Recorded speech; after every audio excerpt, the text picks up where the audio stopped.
Gostaria de agradecer o convite para participar do evento tão importante para a nossa sociedade como este.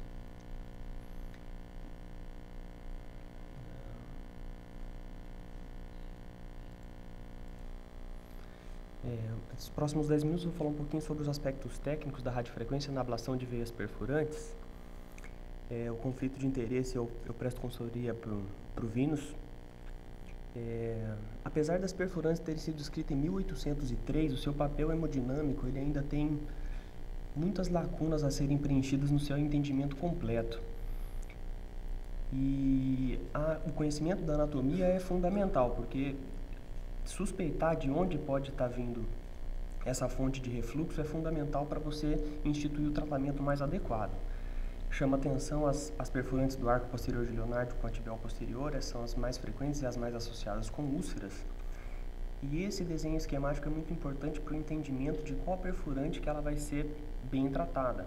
Porque na contração muscular a válvula tem que fechar e no relaxamento da musculatura a válvula tem que abrir.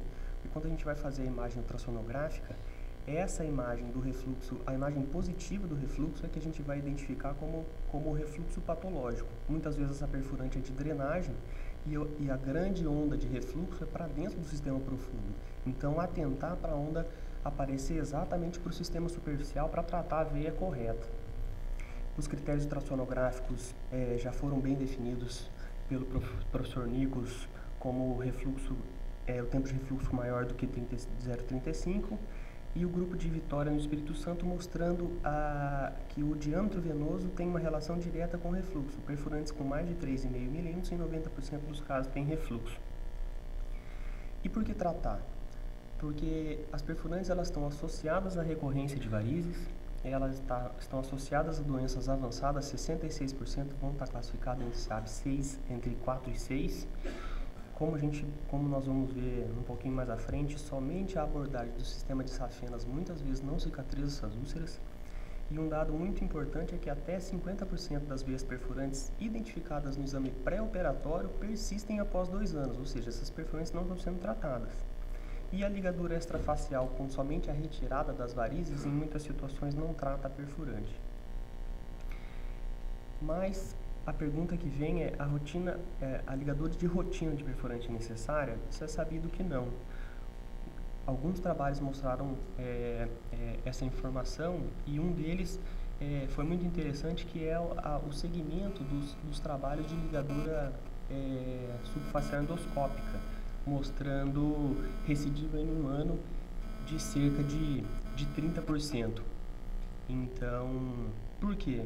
Porque talvez somente essa informação de direção do fluxo e o tempo de refluxo não sejam suficientes para a gente determinar qual é a perfurante que realmente tem repercussão hemodinâmica.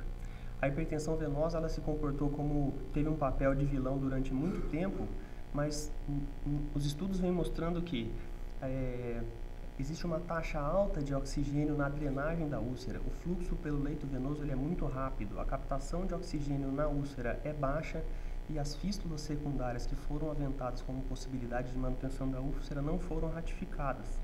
Então hoje se sabe que a hipertensão venosa ela ocorre concomitantemente uma isquemia tecidual e um processo inflamatório muito complexo, que provavelmente novos dados que o ultrassom pode fornecer pode ajudar na escolha da perfurante adequada a ser tratada, como pico de velocidade, velocidade média, volume de fluxo e tempo de refluxo.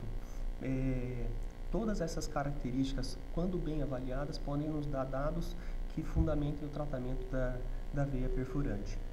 Elas estão muito associadas à recidiva de varizes após o tratamento cirúrgico e elas estão sempre presentes como fatores na recorrência. Então, 83% de refluxo de sistema profundo e veia perfurante não identificada, não tratada identificada e não tratada durante a cirurgia, e no pós-operatório identificam-se novas perfurantes que também não foram tratadas, e esses são fatores auxiliares da recidiva. Esse é o catéter para o tratamento de perfurante com radiofrequência. Ele tem um trocáter removível que tem uma agulha muito afiada, então essa agulha para fazer a punção direta da perfurante, mesmo em tecidos mesmo em peles com dermatofibrose, ele tem uma capacidade de penetração muito boa. Ele vai ser ligado a um gerador para gerar energia, diâmetro de 6 frentes, um comprimento de 12 centímetros. Ele navega numa guia 0,35 e ele tem 2 eletrodos na ponta, que é o mesmo sistema do catéter de radiofrequência para safena. A energia é gerada entre 2 polos de eletrodo e a energia passa na parede da veia. Em várias oportunidades já foi destacado que o importante é a entrega de energia na parede da veia. Nós precisamos de uma veia vazia, quanto menos sangue, mais contato com a parede, mais energia na parede e tecido e líquido em volta da veia para dissipar energia e minimizar as lesões perivasculares. Essa é a direção ideal da punção, porque é aqui que a gente vai posicionar o dispositivo para liberar energia, e esse é um dispositivo que mostra qual é a zona de tratamento ideal. Então, essa região aqui é a região em que o catéter tem que ficar posicionado.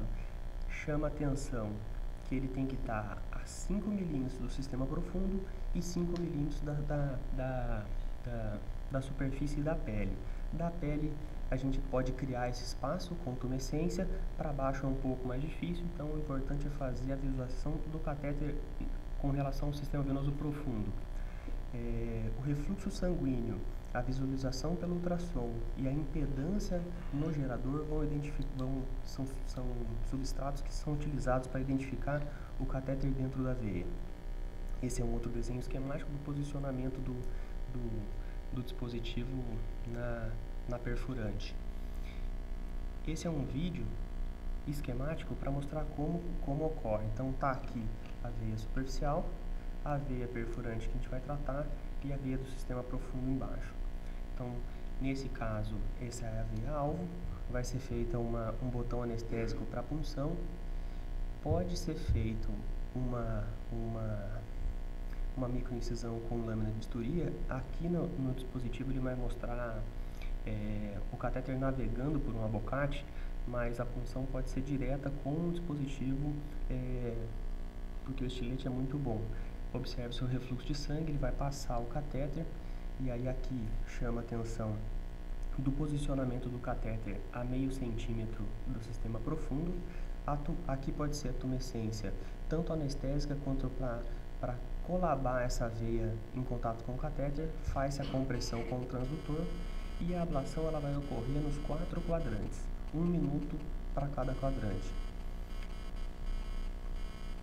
O dispositivo faz a entrega nesses 4 quadrantes e depois a técnica é de pullback. Nós vamos fazer uma tração desse catéter 1 centímetro por minuto.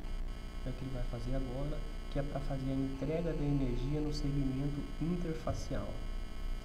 Então, entrega essa energia. Em algumas situações, não vai ser possível retrair 1 centímetro o estilete, não é uma perfurante que seja curta, por exemplo. Procede-se a retração do catéter 4 a 5 milímetros e novamente dispara-se nos 4 quadrantes. Depois disso, retira o estilete, faz a compressão local de tratamento por 1 minuto. Esse dispositivo é para mostrar que aqui é a área de ablação dos quadrantes e esse é o segmento interfacial que tem que ser entregue energia 1 centímetro em 60 segundos. Essa é a imagem esquemática do que a gente deseja com o tratamento, e essa é a imagem ultrassonográfica que a gente vai encontrar. O sistema profundo pérvio com fluxo, o segmento interfacial ocluído e o segmento proximal à pele também com fluxo. As instruções pós-procedimento: compressão local por 48 a 72 horas, depois o paciente fica 2 semanas de meia, deambulação precoce e dinâmica, evitar esforços físicos ou longos períodos em pé e o controle ultrassonográfico em 72 horas. Alguns trabalhos já vêm mostrando a taxa de oclusão em torno de 88% dessas perfurantes tratadas. Chama a atenção o fator preditivo de falha, o fluxo bidirecional, o fluxo pulsátil dessas perfurantes é um fator preditivo de falha. Uma oportunidade muito interessante de um evento como esse é a gente ter na plateia as pessoas que embasam a literatura que a gente usa para fazer as apresentações. O professor Peter mostrou o trabalho mostrando taxa de oclusão de 71%, com taxa de cicatrização em torno de 90% em até 12 meses. Aqui chama a atenção que alguma parte do grupo tratado foi submetido à ablação de safenas, não teve cicatrização da úlcera e evoluiu para a ablação das perfurantes, conseguindo a cicatrização. Então é importante ter essa associação. O mesmo grupo mostrando taxa de oclusão de 82%, taxa de 76% de cicatrização em 6 meses. E esse gráfico foi mostrado ontem. Os pacientes eram submetidos a curativos e os pacientes que não evoluíam com cicatrização, eles foram submetidos ao procedimento. Os pacientes de perfurante tiveram a diminuição significativa do tamanho das suas úlceras. E tratar ou não tratar? O American Venous Forum 2011, ele indica que o CEAP 1 e 2 provavelmente não se vai ter benefício em tratar essas perfurantes. Provavelmente a repercussão é boa, porque as repercussões mais severas da doença associadas à perfurante não acontecem nessa classe.